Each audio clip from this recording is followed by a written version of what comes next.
Welcome into another episode of the Tailgate. I am again at Clay-Chalkville High School. I can't seem to stay away from this place. I love it coming out here. I'm at Clay-Chalkville High School with upcoming senior Quintez Square. Thank you for hopping on and thank you for wanting to do this. Thank you so much. I'm really glad to be a part. Yeah.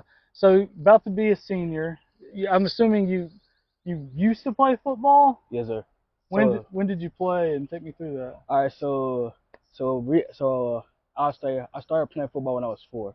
I'm not originally from Birmingham, so this is always kind of like new to me. So Yeah. I'm from Mobile, Alabama, raised in Mobile, came up here in 2011, right when the whole shutdown happened, for all taxes and stuff. So 2011, I moved here, stayed in Hoover, and then transitioned over to Clay when I was in 4th grade. And so 4th grade, I went to Chalkville. Then from Chalkville, from 4th to 5th, I went to Trussville actually. Really? So I got a little experience from both schools, so I know a little bit of rivalry, and it's all intense.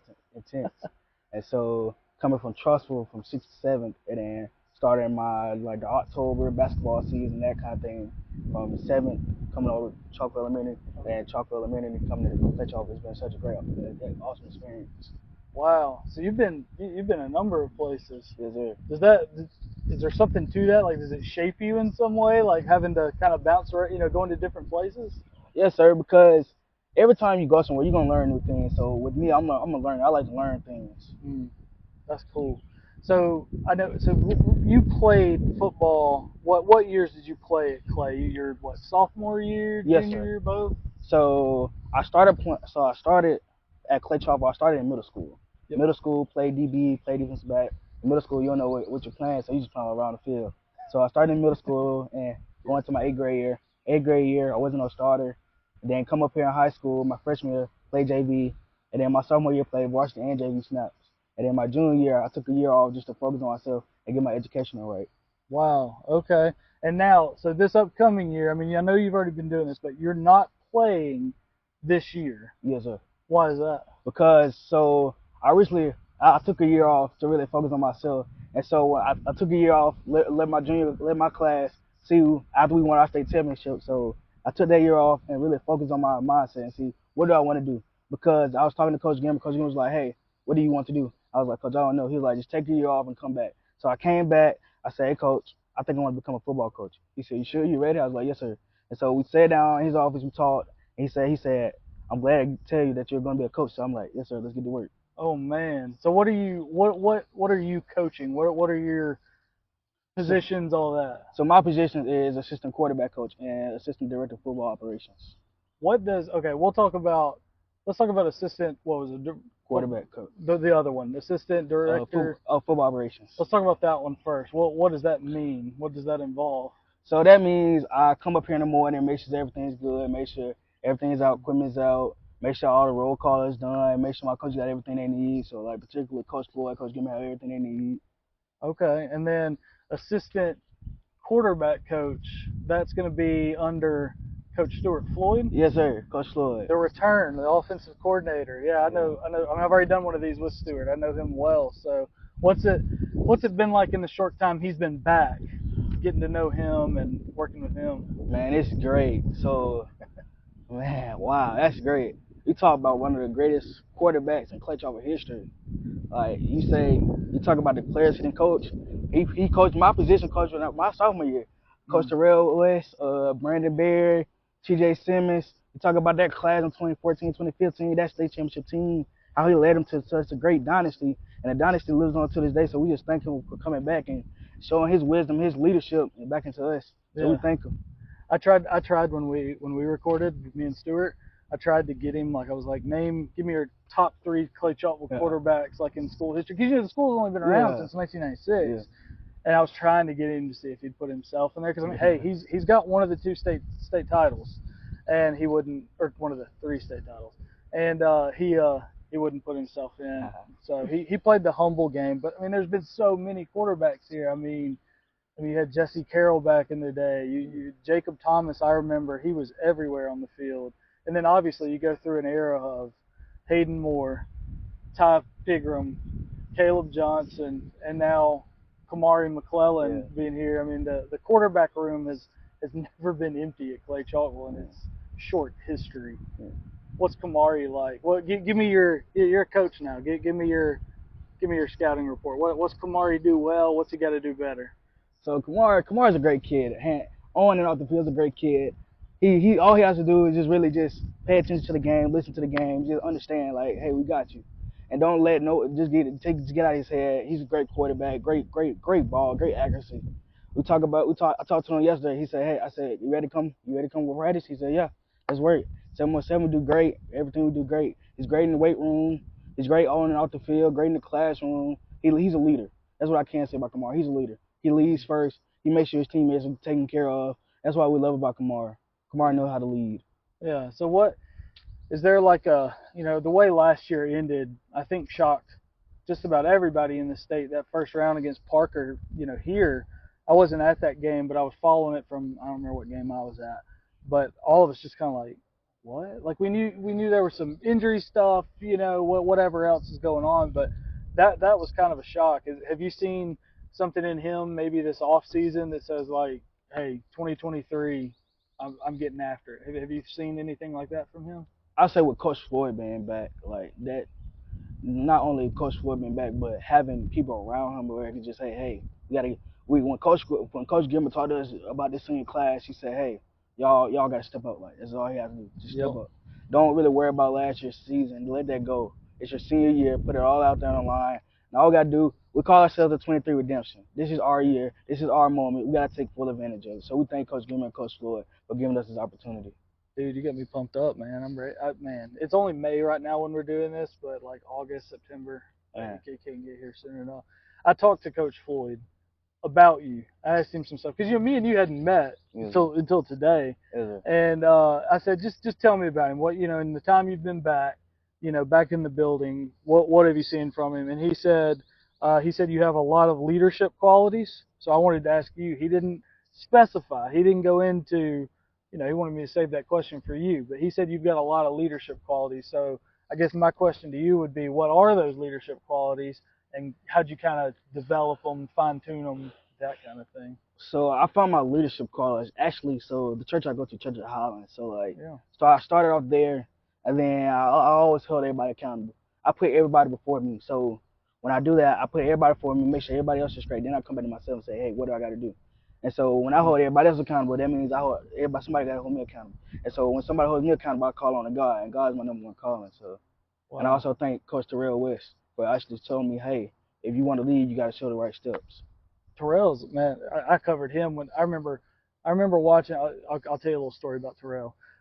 I covered him since he was a sophomore. I mean, he burst on the scene as a sophomore because you give him the ball, and 60 yards, he's gone. And it was like that almost every Friday night where he was busting big ones, and you're out there like, this kid's a sophomore. Yeah. And, that was when Jerry Hood was still the head coach. Stewart was out here as OC then.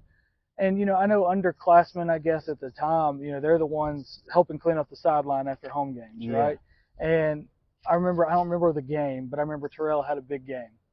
And, probably 2-3 touchdowns. He was probably well over 150 yards. And I remember after the game, he's grabbing the chairs from the sideline, and he's got like 2 cradled in this arm, 2 cradled in that arm, and he's toting them back to the field house, to the facility. And I just remember sitting there thinking, like, this kid's different. There's something in him that, he wasn't pompous about rushing for all those yards, touchdowns. He just kept his head down, and he was doing every next thing that he needed to do right to get to where he is now. And I still see that from him today, 10 years later. I see him leading like that. I mean, he's at what was it, Woodlawn now? Where's he coaching? I don't know. I know he's been at Woodlawn. Yeah. But he was here for a bit. Yeah, he was here my sophomore year. Yeah. And then he went to Woodlawn. I don't know where he's at now. There. He might still be. Man. Memory lane with that, man. I covered so much of that, those 14 and 15 teams. They were so good. So, you want to coach as a career? Yes, past high school? Yes, past high school. So how do you do it? So what I plan on doing is either going to a Power 5 or HBCU, and then actually getting my degree in education and coaching. And so my education will be English. Okay, why English? I mean, that sparks my interest as a writer and a journalist. Like, what about English excites you? Well, I'll say for English, it helps me with my writing more. It helps me with speaking more. And if it's not English, it's gonna be probably business and business and management. Okay. How do you get the coaching experience at that next level? I'll say it starts off doing the computer work. I say that it starts off doing computer work. It's all about the little things, and that's what Coach T West taught us when we won our state championship. It's all about the little things. If you don't do the little things, how can you get to the big things? Yeah. Well, that's what there's a quote, and I'm going to butcher it, but John Wooden, that was the coach at UCLA basketball back in the 60s, 70s, won like 11 national championships. You know, he said something about that, about little things are what make the big things happen. Yeah. So you focus on every little thing, and eventually those big things are going to come. If you haven't checked out some of his stuff, you'd love it. Yeah. I mean, he was a high school teacher and coach before he got that UCLA gig. Yeah. Pyramid of Success. Look it up if you haven't seen it. You'll like that. I think it'll help you. I love it. So let's talk 2023. You know, last year didn't end the way. A lot of last year, in some ways, didn't go the way that people are maybe accustomed to with Clay-Chalkville football. I mean, y'all got such a standard here, and really historically such a short time period since 1996. I mean, the school has not been around that long, and the records that this school already holds, that it's ascending to, is just, it's insane. But what do you talked about the redemption. I see it on your wristband there too. How do y'all focus on that and make sure that 2023 is what y'all want it to be?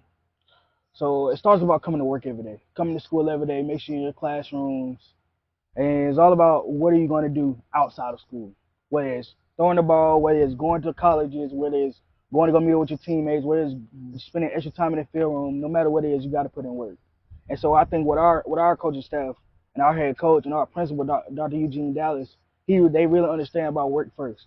Coach Dallas was actually a coach here when I was in middle school and elementary school. And so we're glad he came back. He actually told us, hey, if y'all do what y'all have to do, trust me, we have y'all every other way. But y'all have to do y'all stuff in the classroom first before you can do anything on the field. So we thank Coach Dallas, we thank Coach Gilmer. And Coach Gilmer always have that winning mentality. It's either you win or you just don't win at all. You have to win. You have to work hard. You got to put in work on the field, off the field, no matter where it is. That's right. I wanted to go back for a second. Coaches, players, all that kind of thing. Outside of this building, outside of high school football, how do you follow coaching? How do you kind of learn more in your own time? Are you following things that like a Nick Saban says, or is that a Hugh Freeze says? Are you following an Andy Reid in the NFL? Like how do you kind of go about that? So my scheme is kind of like Nick Saban and Deion Sanders. Like both of my cousins went to the league. Well, 3 of my cousins went to the league. 2 of them played for Bama, 1 of them played for Sanford. So I really look up to those guys, and they really show me, hey, if you're gonna work, put in the work. And I also look at Coach Hart and Coach Floyd. After being with Coach Hart for like over 2 years, and then being with Coach Floyd for this year, going to my senior year. So I really thank these guys for really pouring into me. So with Coach Saban, I look at him as like one of the top of the food chains. If you're not doing by Coach Saban or Deion or what is your motive for coaching? Yeah, you said one of your cousins played out there. Is that Damian Square? Yep. I was gonna say the last name when you said that. I was like, can't remember what year he graduated, but I was down there when he was in school. Yeah. I was there until 09. He might have been right after me, but man, I didn't know that. Well, where did he play high school? It was somewhere. It was Mobile area. Yeah. I mean, there's a lot of big schools. I don't remember the school, but yeah, when you said that, it's got to be Damian Square. How about that small world, man? My gosh. So, ultimate career goals. I mean, past college, wherever you go. After that, where do you want to be? What do you want to be doing once you're not in school anymore? When I'm not in school, my first goal is to be coaching in the league. If I'm not coaching in the league, I need to be going to giving back to the youth, like Coach T West. He's give back to the youth, do training for the youth, give back to the youth. And so what I do community service every Saturday, whether it's downtown, I have meetings with the Mayor Wolfing, or do something with the city of Clay. And so I like to give back to the community. Okay. If you're coaching in the league, let's say you are coaching in the league. What are you coaching? What are you a quarterback coach? Are you an OC? What do you foresee there? Either a coordinator job or a position job, or even the head coach job. Whatever the opportunity gets. And so I just be really thankful for any opportunity that I get. Yeah. Whether it's coaching Jalen Mbakwe, that's he'll be there. He'll be there coaching Mario Craver, yeah, Jeremiah Alexander that go to Thompson, Jeez. Peter Woods, Justice Slinkley, Hunter Osborne. So yeah. Wow, you know the names around here. What if you had your choice? Let's say you're the highest sought after OC or highest sought after head coach in the league. What you have your pick. What organization are you taking over? The organization. Ooh. Yeah. Which NFL team are you wanting to go to? Well, my dream team is the Atlanta Falcons, but yes, sir. If the money's right, and money's got to be right. The money has to be right because like I'm really big on money, so like hey, you got to be. If the Atlanta Falcons give me the deal, I'll take it. There you go. If they give me the deal, and I'll build my team around them. You gotta turn that franchise around. My brother is a long tormented Atlanta Falcons fan, and that, oh my gosh, the city needs it. And I'm hoping that new coach, Arthur Smith, it is Arthur Smith, right? Yeah. I'm hoping that he can turn some things around. I know a lot of people question that Bijan Robinson pick in round 1, just running backs in the first round, that whole narrative, but he made it seem like no one's going to take their first round pick, the 8th overall pick, and say, well, we didn't get who we wanted. So they're going to say this was our guy from the get-go. But with him, for some reason, I just kind of believe it. Yeah, it seems like he's building something offensively that he's got very much something specific in mind that he wants to do. Yeah, because we really needed help in the run game. Yeah. Well, I forget the guy's name, but there was a guy that played pretty well at running back for the Falcons this last year that was like a mid-round draft pick. His last name starts with an A or something. I don't remember his name. Yeah. And I think maybe that's why some people question the Bijan pick. But, I mean, he's the best running back in the draft. Best one in the draft. You got him where you got him. Yeah. And he's going to play in that division. I mean, he ought to be able out the gate to be starting and score some touchdowns. Man. So if the money's not right in Atlanta. My second team? Yeah, where are we going? I have to say, hey, Kansas City. If it's not Kansas City, the only reason I say Kansas City is because Patrick Mahomes. And he has a team year, so they can. That's their franchise quarterback. If it's not them, I'm gonna have to go with Anthony Richardson, Indianapolis Colts. Indianapolis. Okay. I'll be interested in that. Do you know who Kyle Parmley is that covers sports around here at Starnes Media? He's a huge Colts fan, and I'm not sure he's a believer. He thought all along they were going to get Will Levis, and he wasn't about that. Yeah, that shocked a lot of people when he didn't go first round. Yeah. Because you got to think about it. It's not how well you play. It's how well have you played throughout your college years. They don't look at your college years. They look at how you did in the film room, how you did on and off the field. Yeah, and then how you project. How you project, like how as good as you're actually, what's your 40 time. Mm-hmm. So yeah. Because that's kind of, I would imagine in a way that's maybe part of why they took Anthony Richardson, because he's might be the best athlete out of any position in that draft, and he can fling the ball a mile, and and he can run it too, and he didn't have. I mean, I'm not saying he had chumps playing around him at Florida. They had some good years with him there, but when you get to the league and everybody's at the top of the game, I personally think he's going to flourish. Yeah. And you look at guys. If you want to talk about naysayers of, can he actually throw the ball accurately, all that. Let's talk about the bag that Lamar Jackson just got. And Anthony Richardson, I could see some similarities there. Shoot. The only reason I say Anthony Richardson is one of the top quarterbacks and not one of the worst quarterbacks is because how well he throws the ball, how well is his vision. Yeah. Guaranteed, look at his height. You rarely see quarterbacks at 6'4", 235. If you ask me, he's not going to be better than Tom Brady, but he can be. The ceiling is really, really high. Yeah. And at his pro day, the ceiling needed to be higher since he threw that pass. Did you see that? And hit the roof of the place. I mean, he's got a cannon. So just hopefully it works out a little better than it did for guys like Jamarcus Russell that were taking that high, and he had his own struggles. I'm not sure that Anthony Richardson's going to have those. I personally think he's going to be a pretty good pro. Yeah. So we'll see how that turns out. I wanted to ask you another personal thing that I saw. You sing? Yeah, I saw that on Facebook. Dude. You say it looked like? I think it looked like Coach Barber maybe from Pinson in the frame. So Yeah. I guess it was a Clay Pinson game earlier this year. Yeah. So that was during right before the aerial playoffs. Yeah. And so I asked my Dr. Dallas Castle national anthem. He gave me permission. And so that whole week I'm over here studying with my choir teacher, studying with my band, with the band director for the school, making sure I had everything wrote down, make sure I had my voice ready. So yeah. Why did you want to do it? Well, because we have to get back to our standard at Clay-Chalkville. We have not been at our standard where we need to be. Like when I'll say before COVID, but before COVID, that's when COVID changed everything worldwide, not only at our school but worldwide. And so COVID has really impacted our school heavy, with our school losing 3 kids in over the last 2 years. Yeah. With gun violence, and so we really been trying to stop the gun violence over here in our area and in the whole city of Birmingham. So we really been trying to stop that. And so with me singing the national anthem, I really felt like that could really bring the city of Pinson and the city of Clay back together and unite again. Yeah, bring some pride and some respect in a rivalry type atmosphere. Don't get me started on Clay rivalries. I mean, I'm kind of. Man, I love the Clay rivalries. We can go on and on today about that. Like you've met the right guy then. Talking about the Hewitt Clay rivalry, people don't want me to get started. I'll get up on my soapbox. I want that. That's one of the best rivalries I have ever seen and heard about. Yep. When you start over to talk about Coach Josh Floyd and Coach Hood and Coach Drew Gilman, you bring both of those powerhouses together, whether it's this side or that side. It don't matter. The whole city's gonna come out. You're gonna make sure it's gonna be a sold out game. So we just I mean, we're going on.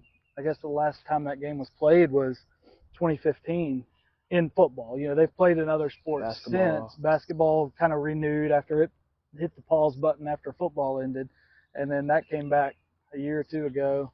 But man, we might. I don't know the particulars of now why they're not playing. We're not going to guess at that.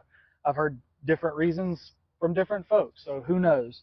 But what I kind of selfishly hope happens, I hope that the enrollment here, because Clay schools, especially the middle school, the enrollment just keeps getting bigger and bigger and bigger, more and more people out here. I hope Clay makes the jump to 7A at the next reclassification. I guess it reclassifies end of 2024, that December or so. And I hope they make the jump to 7A and we have some region shakeups and whatnot. And then I hope Hewitt and Clay get put in the same region, and whether they want to or not, they have to play each other. Yeah, I really love that. You imagine that game coming back, not only coming back, but not being a week 0 kickoff the season, week 5 non-region. I knew they weren't gonna play if they ever did bring it back. They're not gonna play the last game of the regular season before playoffs. They're just not gonna do that. But if they came back and it had to be a region game, October. Oh my gosh, the weather changing, then you get Hewitt and Clay back. It'd be 10 years at that point since the last time they played. I mean, if that game was out here, y'all are gonna have to knock some of these trees down back here to create some more parking. If that was, you're gonna have to let Raindrop open up over there and park some people. It would be wild. That game's got to come back somehow, someday, and when it does, I will be here for it. Anything else you want to talk about? No, I'll just like to thank Coach Terrell West, Coach Josh Floyd, Coach Stuart Floyd, Coach Drew Gilmer, Coach Zach Hart, and Dr. Eugene Dallas, and Dr. Michael Lee for giving me this opportunity at Clay-Chalkville High School, and also at Hewitt-Trussell Middle School and Hewitt-Trussell High School for giving me this opportunity to share my platform. And remember, stay true to yourself. That's awesome. I appreciate you wanting to do this, and I also really, really appreciate you using it as a platform to talk about the things you've talked about today. So this has been a blast for me, and it's just an honor to talk to you. I'm glad you wanted to do it, and I know a lot of people are going to take something from this in Clay and Trussville and Pinson and wherever else, and take something positive from it. So really appreciate you doing it. So hope y'all enjoyed that as much as I did. Make sure you like this video, subscribe to the channel, click the bell for notifications, and we will see you again next week.